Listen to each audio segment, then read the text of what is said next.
Hello, Motion Your First Class here, Tim Howe. We are going to be learning a little bit about pre-comping today and why you should care. Consider supporting me by downloading one of my fonts. See the description for more information, and let's dive right in. Okay, let's talk about the absolute joy of pre-comping. I'm going to create a new composition over here, and it's going to just be kind of standard-ish stuff with a white background. And yeah, let's draw. I'm going to find my center point here with action title safe. And I think, if I'm not mistaken, triangle, yeah, let's put a triangle here in the middle. And then I'm going to click off of that, and we'll make some sort of actor. And as I'm drawing this triangle, I'm going to hit up, and let's find a pentagram. Pentagrams are super in right now, okay? I made the last part up. So if I click on here and I want to give it a more heroic color, I can.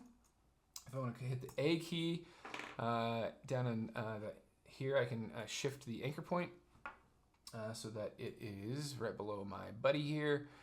And maybe I just bring everything down so it's all on the same plane, okay? So let's start with just kind of basics here. Precomping is good for organization. Let's say I had a bunch of these things, duplicate. It just gets kind of messy, right? So if I wanted to move these all together, I wanted to keep them all together, I could easily select them all, and I could right-click them and say Precompose. Okay, right-click them and hit Precompose. Okay, now Precompose allows me to name them, and these could be, I don't know, they kind of look like houses to me. Houses, I can move everything in there, and you'll see how organized that is, right? So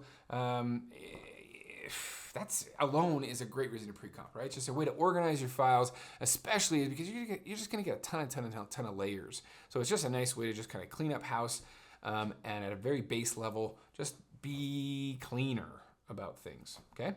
So, but that's not the sexy stuff, okay? Where this gets interesting is when we back this thing up and we add some animation to it. So if I bring this guy over, so I don't need two of them anymore, let's bring Mr. Man over here. I'll scale him down just slightly. Let's get some position going on him, and let's after a minute and a half or second and a half, come to the other side of the screen. How's that feel? Pretty good. Now he needs to jump over this obstacle here. So let's do something kind of interesting that you may or may not know how to do. I'll right-click this position and go to the Separate Dimensions option, and that's going to separate my X and my Y, and that's going to allow me to keep X static, keep X going. But when I get here for Y, I'm going to use this add keyframe button, and then I'll move over. Actually, I don't need to do it to X, just to Y only. And then I'm going to come over here to where it hits the other side of this, and I'll hit that add keyframe button again.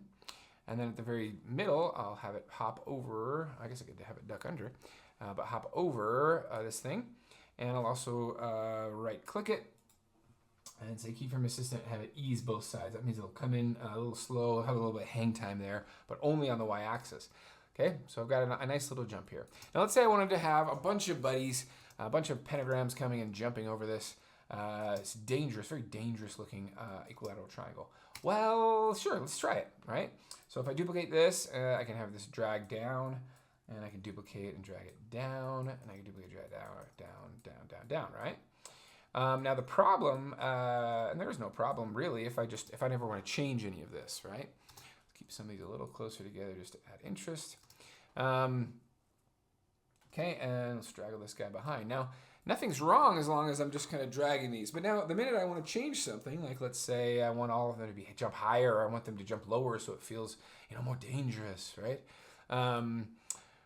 Well, I have to adjust every one of these, and let's say there's 60 of them, right? That's too much. That's too much work, and it's not worth my time to go into all of these things and adjust things. Now, and that's just saying if I want to adjust things, right? What if I wanted to add more animation to it? That's also a problem. Okay, but that's where the power of pre-comping comes in. So let's undo all this back to my original animation, and let's just throw this guy into a pre-comp. So if I select this layer and go up to the layer drop-down menu, I can also find Precompose there. And I'll do the same thing I did before once it stops thinking, okay? And I'll call this the pentagram jump, right? Okay, and I would recommend clicking these ones. This moves all of my keyframes into the new composition. Okay, so if you look at my position and any other keyframes are always going to be moved into that pre-composition. Now, why would that be good, right? I can't control anything. Well, once I start duplicating this, you'll understand hopefully a little better, right? So as I duplicate a bunch of these, bam, bam, bam, and these kind of stay close, and then these get farther and farther apart. As I hit play, you see I get the same result as I had before, but if I want to make a change now, I can come into this pre-comp, and my keyframes are all here, and I still only have my 1, 2, 3, 4, 5, 6, whatever, 8 keyframes here, right? 5, 6, 7, 8 keyframes, right? So now I can make my adjustment small, or I can do something more complex, right? I can add a rotation here. So as he gets closer, maybe he leans back on his jump here, maybe he lands, and kind of comes forward, bam, he hits, overcorrects, and evens out, back to 0, perfection.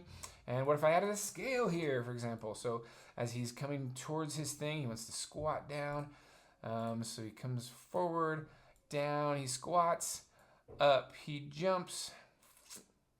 You can kind of imagine if I had to add this to all of my different layers, this would get a little cumbersome really quick, right? So he hits the top, he's gonna squish here at the bottom. So we'll set him up to squishy. Bam, he's down.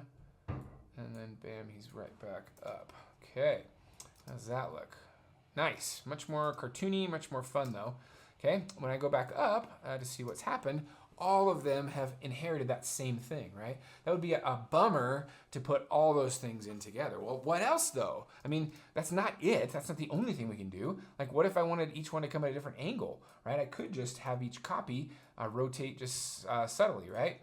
So this one rotates here, this one rotates here, this one rotates here. I'm not sure why you'd want them to come at a different angle. In fact, I'm almost positive I won't like this, but they could, right? So start at the beginning. So now these guys are all coming at different angles, right? But it's still controlled by the same few keyframes. Really, it should melt your face just a little bit. Okay, what if I wanted them to be different colors, right? That's not a problem either because I have these copies at this level. So let's go up to the top right, grab a hue saturation just by typing in hue saturation here. I can drag that onto whatever layer I've got, so this one, and I'll just drag this, and now I've got a blue one. And I'll drag it onto another layer, and now I've got a green, sickly green one. And then maybe the last, my little traily guy is pink or something. Okay, fuchsia pink, cool. So now when I play that through, right, I've got each one of these things just slightly in a different size, different scale, right? So this should excite us, right? Now all of a sudden client changes, big changes like, hey, pentagrams actually aren't cool anymore. We can come in here and make an adjustment to make the polystar path into a octagon, because octagons are super cool now. Okay, now all my octagons have been updated. Looks like you get some weird squish at the end. So that's less fun, but that should be easier to fix as well. Okay, so what does it all mean, right? What does it all mean?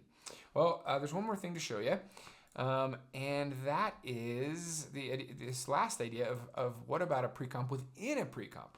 Okay, so let's say I decide that this is my music video, and my octagons are just so great, and I'm ready to ship, but I need them to loop, right? Because it's a song, and I need this to go over and over again. Now, instead of duplicating all this stuff and moving it all down, I can right-click and go back to Precompose. I can call this my pentagram jump loop.